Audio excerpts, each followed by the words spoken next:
Hello everybody, it's Sarge Outdoors, Yogi on the trail. So this is my 500 subscriber video that I promised you all that I was going to make. Once I hit 500 subscribers, I posted a post on YouTube and asked people to ask me any questions about the trail or anything in general, anything they wanted to. So here's that video. Sorry it's a little bit delayed, but that's just a matter of timing, where I've been, places I've stayed, people around me, whatnot. But I'm had the time to do it now, and I've been planning to do it, and here it is. So only 3 people did put questions out there, but a couple of them have asked multiple questions, and one of them asked multiple questions, and some of them have a good answer. So it should be a worthwhile video. And again, this is in appreciation for all of you who are following me. I appreciate everyone who's following me, commenting. As always, I try to respond or reply to every comment that I get on YouTube and on Facebook. If you don't know, if you're just seeing my video for the first time, I'm Yogi on the Appalachian Trail. I'm hiking the Appalachian Trail, just crossed 300 miles, so that's a pretty happy milestone for me. I've gotten there. I got from 200 to 300 a whole lot faster than I got from 100 to 200. So that makes me extremely happy with myself and my body, and just being able to get my trail legs under me and move on. And and if you just see me the first time, I've been vlogging my journey with daily vids and posting them on YouTube. I also have a Facebook page and an Instagram page. They are all Sarge Outdoors. So we'll go ahead with the questions and see what people wanted to know. Sarah B asked 3 questions, so here's some multiple answers you're going to get.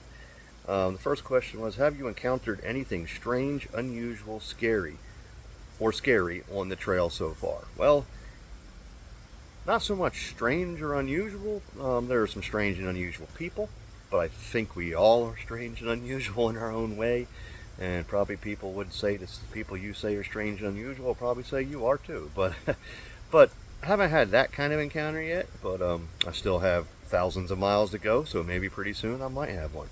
Scary, yeah, there was a couple hair-raising incidents I had that involved being on top of some ridge lines, walking ridge lines that are only, basically as wide as the trail and rocky. So you're walking as wide as the trail. To your left and to your right, it's straight down, and you're on these ridges. And one thing, I've talked about it with other hikers, and we all kind of forget this, is that we have a backpack on our back.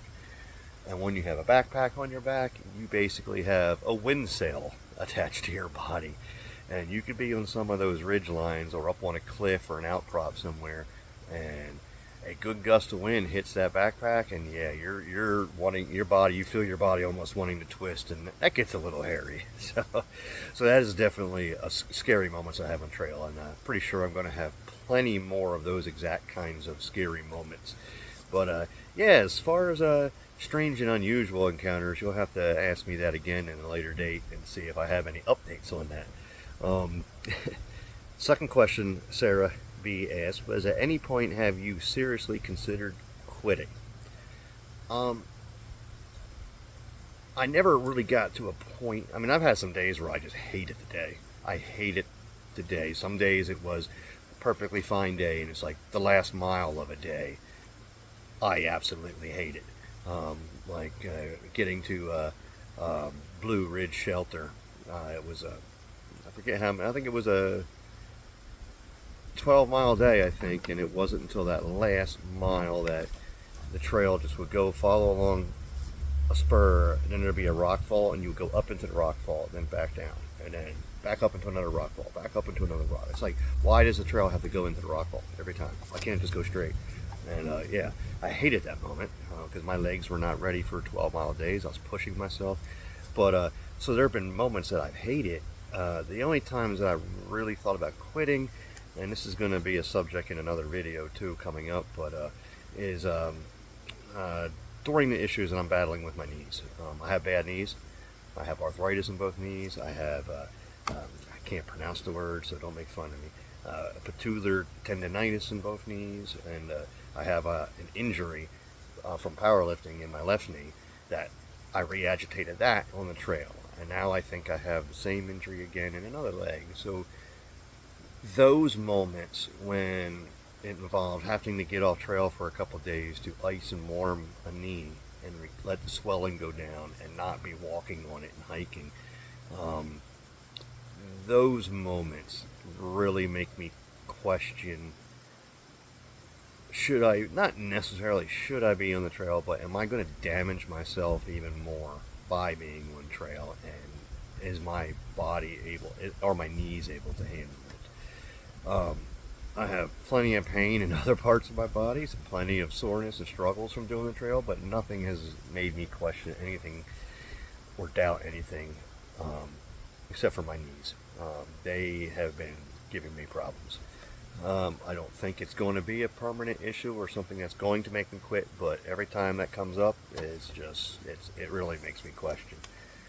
And the last thing you asked me was a two-part question.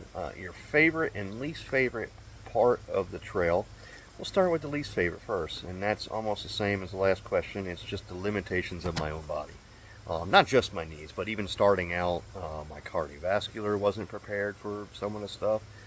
That has improved, and these are all things I knew would improve, but the limitations of my own body when I started, but that was the purpose I started on February 15th, real early, was to give my legs plenty of time to warm up. So that 0 to 100 time frame was really, really slow, really short days. Plus there was an injury day, a couple days in there, and so I gave myself that time. But again, coming back to the knees, that's my least favorite part, because I have the question every day, every time I hurt a knee again, or it starts to swell up and get stiff, is this going to be something I'm damaging myself more about, or I'm going to be having to get off trail later on because it gets so worse, and then I won't be able to hike anyway. So that is the least favorite part. My favorite part of the trail, though, is a two-part answer. The community itself. I absolutely love the trail community. The hikers, the trail angels, the hostel owners or managers, the trail towns that love you coming in and want your business and give you perks or discounts or free things because you're a hiker, that they thrive on you because you're bringing the money into them. I mean, don't get me wrong, trail towns love the fact that hikers are bringing them money, but they also know that if it wasn't for the hiker community, their town would be a lot worse off, you know. And I think of towns like Hot Springs, who a lot of the businesses work so hard to get open for this hiker season, and they were just so happy that we're there. But mostly the hikers themselves. I mean, do you have bad apples out there? Yes. You're going to have people that get talked about that don't want to be around. You're going to have people that have habits or bring things on the trail that nobody else wants to be around. It's just like any other community. You have your bad apples. And we have a way of moving on from, waiting for them to move on, talking about, warning people about, and there's been some sketchy times and some sketchy people that we've seen, so that happens, but that's very minimal, very minimal. The trail family, when you meet other hikers, for the most part, everybody acts like they know each other. I mean, you can meet strangers, but you start off talking because you have that big, huge thing in common with. You've both been hiking for 300 miles. You've both been beating your bodies up. You might be at different stages of physical fitness or peak trail leg fitness, but you're all there doing the same thing. And also, you're also out there in the environment by yourselves, alone, together, so you're relying on each other and you're kind of backing each other up. People run out of food and everybody gives them food, things like that, which goes into my next answer of that. So the trail community itself, but then there's a phrase, the trail always provides, and I'll give a little short story about that and what it means. But to say a phrase, the trail always provides, means if you need something, you're going to get it.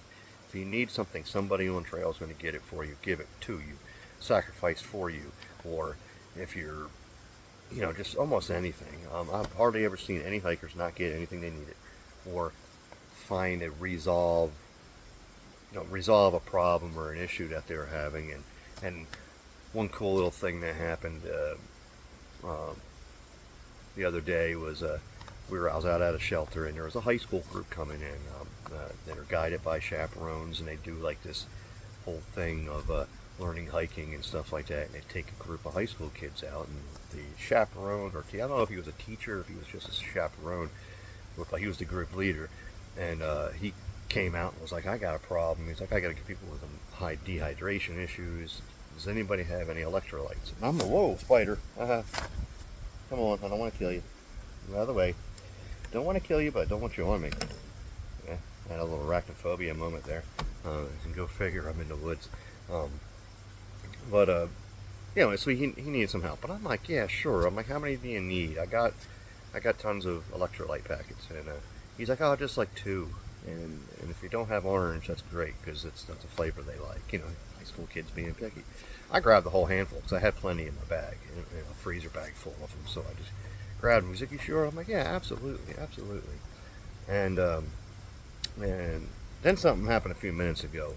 The night before, I had my phone charged. One of my phones charging in my bag, and when I rolled over, it ripped the cord from my power pack out of the phone, but it broke off the little piece of the C charger plug, and it stayed in my phone, so I had to pull it out with tweezers. But that was my last C charger plug that was working. So at that point, now I have 2 phones and headlamp and earbuds that I can't charge anymore because I have no more C plugs. Well, not 20 minutes after I gave that chaperone all those packets, the female chaperones, they have male and female chaperone, came walking over. He's like, "I know this doesn't belong to anybody, but I found it stuck in the dirt, but I'll leave it here in case someone needs it." And it was a C charger plug, and it obviously wasn't anybody there. It was literally buried in the dirt. So the hiker who lost that was long gone, and so I cleaned it up and plugged it in, and it worked. And then when I got to the next, so that was awesome. And then the next shelter or hostel I got to was one of the persons I was hiking with. He's like, "Hey Yogi, I found this in the hiker box. It might help you not break your plug again." And it was a long USB to C charger. So there's the trail always provides, and that's something that I really like about the community being on trail. It's just really unique, and I've never experienced anything like this except for on the trail. So that was Sarah B's questions. Thank you, Sarah, for the questions. Eric Shoot asked, I hope I pronounced that right, asked, what has been your biggest challenge so far? And it's going to be a reoccurring thing because I don't think anything else has plagued me or been a thorn in my side on this trail other than my knees.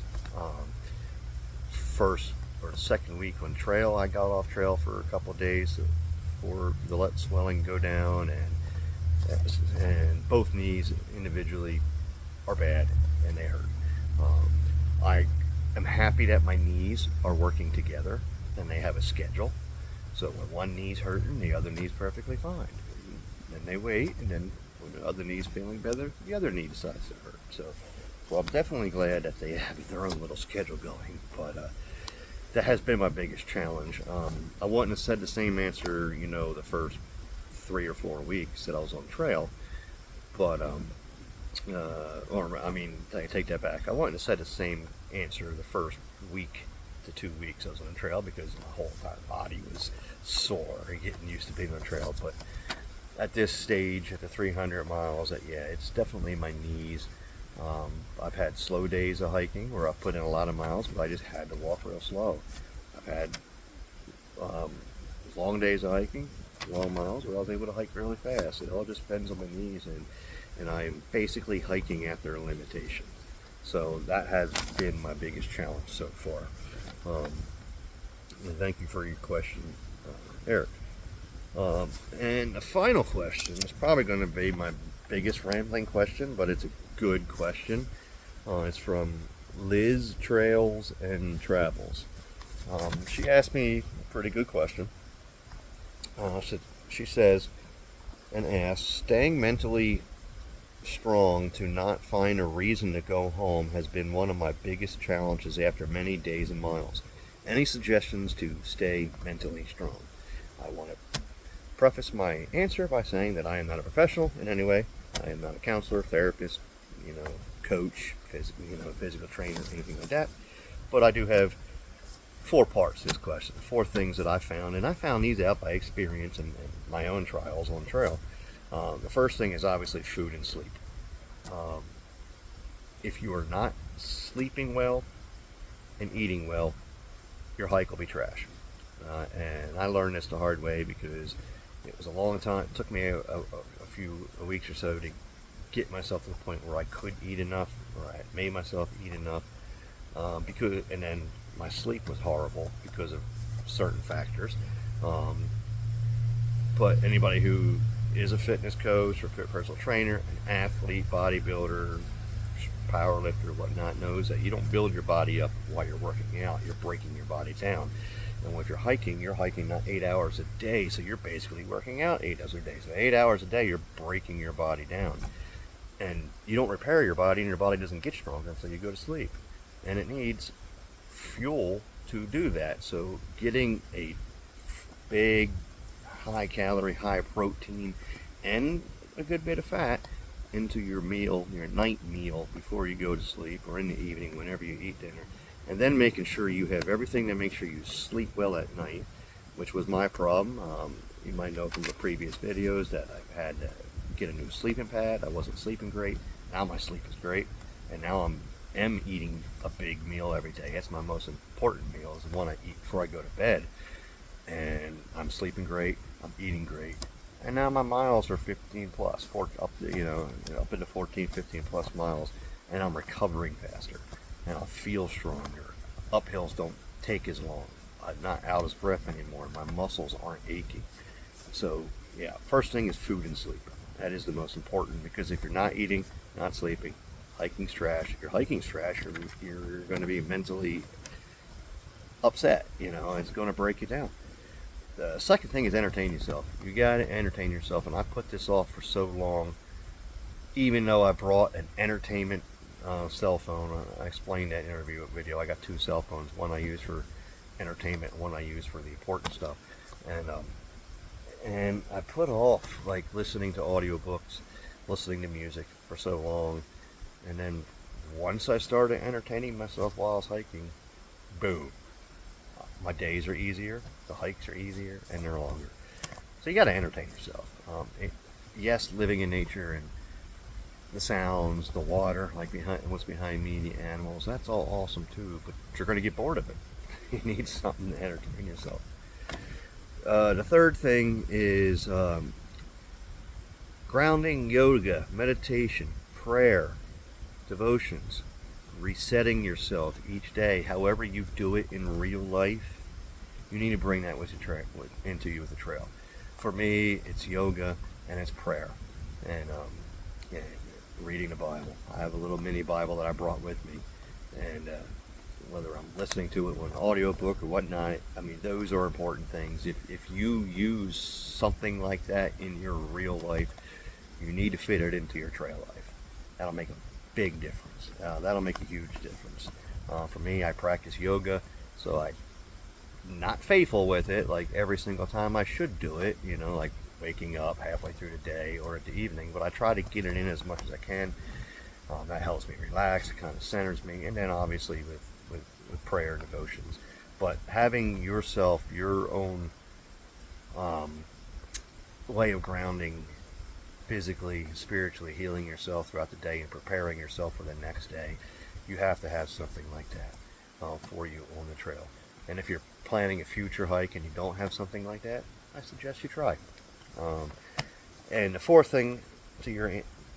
part of your answer is the phrase you'll hear all the time is hike your own hike. I've fallen victim to not abiding by this a couple times too. I try to catch up to people, and it's not just the catching up to people that can hurt you. It's also trying to slow down for people, or force yourself to hike at somebody else's slower pace, or keep people around you you have to hike your own hike, and it sucks. It sucks when you get a group of people and maybe you've been hiking for a couple days or a week. I hiked through the Smokies with the same group of people, and we all split what directions. We all went different ways, and that sucks. But you have to hike your own hike. You can't be held back by somebody else, or you can't force yourself to go up. If somebody else is doing 10-mile day, a 20-mile day, and you're like, I'm only at 12-mile days, you're only doing 12 miles. You have to hike your own hike. You can't let yourself limit yourself to somebody else, or you can't try to exceed that. If you try to do that, it's going to break you down mentally, especially if you get attached to people. I've had someone I hiked with who did have a hard time with that, and it happens. It happens in real life. You meet a friend, or you might, and then you lose a friend, or they go away, or something like that, and that's tough. That is tough, but that is something that is going to happen the whole entire time you're on trail. You're going to meet cool people, be like, I want to hike with that person, but it's just not meant to be, because everybody has to hike their own hike. And you have to remember other people have to hike their own hike too. So you can't be trying to, I don't want to say talk people in, but expect people to bend their hike around you as well. And that's tough. But I hope those 4 things might help you, Liz, or some other people, whoever's watching. But they're 4 of the things that I remind myself every time that that's what I have to do, because I forgot myself sometimes. But anyway, those are the 3 followers of mine that have asked questions, and I hope I gave good answers. I hope you enjoy the answers. I hope you enjoy the video. We'll have to do this again at some time. But I appreciate everybody that follows me once again, and interacts with my Facebook, my Instagram, and my YouTube. I appreciate that you all are following me. And it's nice to be able to put these videos together and show you people my journey as I hike through the AT. And I appreciate all the encouragement from previous through hikers, people in the trail community, and people who don't know anything about the trail that are just watching just to watch. Thank you for watching my videos. Thank you.